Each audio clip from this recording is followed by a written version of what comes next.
2024 లేదా 25లో డిగ్రీ లేదా బీటెక్ చదివారా? సాఫ్ట్‌వేర్ జాబ్ కోసం ఎదురు చూస్తున్నారా? అయితే కోడ్‌జ్ఞాన్ 100 డేస్ కోర్సులో చేరండి, జాబ్ సాధించండి.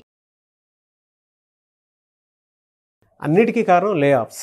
ఇవాళ సాఫ్ట్వేర్ ఇండస్ట్రీలో అంత ఇదిగా లేదు అనుకున్నటువంటి వాళ్ళే ఎక్కువ ఉన్నారు. But when it comes to కోడ్‌జ్ఞాన్ అవకాశాలు ఉన్నా కూడా గుర్తించేటువంటి వాళ్ళు తక్కువ ఉన్నారు కాబట్టి, అండ్ ఎవరైతే గుర్తించారో వాళ్ళు జాబ్స్ క్రాక్ చేసుకుని బయటకు వెళ్ళారు. సో వారందరి కోసం చెప్పేసి అడుగుతున్నాను. లే ఆఫ్స్ ఉన్న జాబ్ సీకర్స్కి మీరు ఏం చెప్తారు అసలు? అంటే నేను లైక్ లే ఆఫ్స్ మనకి లాస్ట్ 1.5 year నుంచి కంటిన్యూస్గా జరుగుతున్నాయండి. సో ఈ లే ఆఫ్ జరిగే పద్ధతిని, ఎవరు లే ఆఫ్ అవుతున్నారు, ఇదంతా కూడా అనలైజ్ చేసాం అనమాట. మీరు చూస్తే అందరూ 4 years 5 years ఎక్స్పీరియన్స్ ఉన్నవాళ్ళు, మిడ్ లెవెల్ ఉన్న వాళ్ళంతా కూడా ఎక్కువగా లే ఆఫ్ అవుతున్నారు. At the same time freshers hiring జరుగుతుంది. ఓకే, ఎందుకు జరుగుతుంది? ఇక్కడ ఫ్రెషర్స్ని ఎందుకు తీసుకుంటున్నారు, అక్కడ మిడ్ లెవెల్ ఎందుకు తీసేస్తున్నారు అన్న వాటికి కొన్ని పాయింట్స్ చెప్తా. ఎక్కువగా ఎవరైతే లే ఆఫ్ అయ్యారో, మీకు ఎప్పుడైనా ఈసారి ఎవరైనా మేము లే ఆఫ్ అయ్యాము, జాబ్ పోయింది అంటే కనుక వాళ్ళు ఏదో ఒక పర్టికులర్ టెక్నాలజీ మీదే వర్క్ చేయగలరు. అంటే ఫర్ సపోజ్ రియాక్ట్ జేఎస్ మీదే చేయగలరు. రియాక్ట్కి కనెక్టెడ్గా ఎక్స్ప్రెస్ జేఎస్ ఉంటుంది, నోడ్ జేఎస్ ఉంటుంది. అవి చేయరు, రియాక్ట్ జేఎస్ డెవలపర్ కింద చేస్తారు. ఓకే, అట్లాగే ఓన్లీ డేటాబేస్ డెవలప్మెంటే చేయగలరు, డేటాబేస్ క్వెరీస్ మాత్రమే రాయగలరు. వాళ్ళ ఎక్స్పీరియన్స్ అంతా అలా. అది ఒకప్పుడు జరిగేది. బట్ ఇప్పుడు ఎప్పుడైతే ఏఐ వచ్చిందో, ఏఐ బేసిక్ థింగ్స్ అన్ని కూడా అదే చేసేస్తుంది. ఓకే, అలా చేస్తున్నప్పుడు వీళ్ళని పెట్టుకొని యూజ్ లేదు కదా. మరి ఫ్రెషర్స్ని ఎందుకు తీసుకుంటున్నారు? బేసిక్, నేను ఇందాక చెప్పాను బేసిక్ థింగ్స్ అన్ని ఏఐ చేస్తుంది అని చెప్పి. అప్పుడు మరి ఫ్రెషర్స్తో యూజ్ ఏంటి అంటే, ఫ్రెషర్స్ ఫ్లెక్సిబుల్గా ఏది కావాలంటే అది నేర్చుకుంటారు.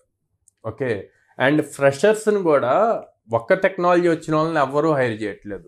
ఫుల్ స్టాక్ ప్రోగ్రామ్, ఫుల్ స్టాక్లో అన్నిట్లోనూ ఐడియా ఉన్న వాళ్ళనే హైర్ చేస్తున్నారు. At the same time communication skills ఎవరైతే బాగున్నాయో వాళ్ళనే హైర్ చేస్తున్నారు. ఎందుకు కమ్యూనికేషన్ స్కిల్స్ అంటే, not only for speaking, prompts రాయాలి. ప్రాంప్ట్స్ రాసేటప్పుడు ఇంగ్లీష్లో మనం అనుకున్న దాన్ని ప్రాపర్గా దానికి అర్థమయ్యే లెవెల్లో రాయాలి కదా, డెలివరీ చేయగలగాలి. సో ఆ పాయింట్స్ లో కూడా ఈ ఫ్రెషర్స్ అనుకోండి, వాళ్ళకి మొత్తం మీద ఓవరాల్ ఐడియా ఉన్నా లేని దాన్ని ఈజీగా త్వరగా నేర్చుకోగలుగుతారు. బట్ ఇక్కడ ఎవరైతే 4 years 5 years ఎక్స్పీరియన్స్ ఉందో వాళ్ళు ఒక లైన్ లో ఉండిపోయారు. ఇన్స్టెంట్ చేంజ్ కి ఇమీడియట్ గా చేంజ్ అవ్వలేరు. సో అదంతా బర్డెన్ అయిపోతుంది, ఇమీడియట్ లే ఆఫ్స్ జరుగుతున్నాయి. సో ఇప్పుడు నేనేమంటా అంటే, లే ఆఫ్ జరగటం వల్ల ఏదో జరిగిపోలే. సింపుల్, మీ లైఫ్ కి రీసెట్ బటన్ అనుకోండి. సో ఈ రీసెట్ బటన్ అప్పుడు ఏం చేస్తాం మనం? మిస్టేక్ ఏముంది? మిస్టేక్ ఏం లేదు అక్కడ. ఇదివరకు టెక్నాలజీ అలా ఉంది, సో అట్లాగే మీరు నేర్చుకున్నారు. ఇప్పుడు టెక్నాలజీ చేంజ్ అయింది కాబట్టి ఈ టెక్నాలజీకి రిలేటెడ్ గా మీరు ఏదైతే నేర్చుకున్నారో అది ఫుల్ స్టాక్ విత్ ఏఐ వచ్చేటట్లు నేర్చుకోండి. For suppose react JS developer ఉన్నా అనుకోండి, రియాక్ట్ ఫుల్ స్టాక్ నేర్చుకొని దాన్ని ఏఐతో ఎలా ఇంప్లిమెంట్ చేయొచ్చో కూడా నేర్చుకుంటే, ఏఐ టూల్స్ కూడా నేర్చుకుంటే ఈజీ అవుతుంది.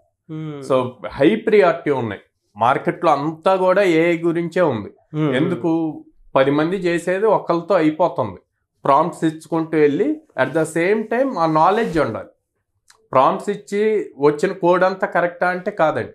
మీకు సింపుల్ ఎగ్జాంపుల్ చెప్తా. ఏఐ ఇచ్చేదంతా కరెక్టా అంటే రాంగ్. మీరు ఒక ఎక్సెల్ ఫైల్ తీసుకోండి, ఎక్సెల్ ఫైల్లో huge data, lakhs of records పెట్టండి, పెట్టి దానికి ఏఐకి ఇవ్వండి.